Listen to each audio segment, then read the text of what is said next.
Wis tak coba nguatke ati nampa kasunyatan iki.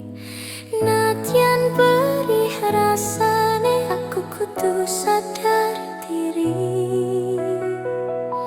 Biyen kowe ninggal lunga tanpa pamit karo aku.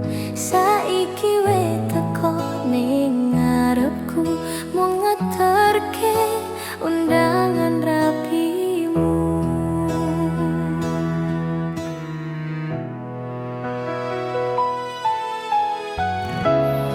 Aku kudu sadar posisi ra bakal bisa duweni, merko kowe sing tak tresno malah milih wong liya.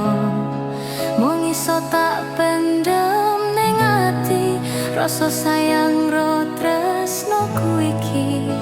Aku tresno kowe, kowe tresno liya.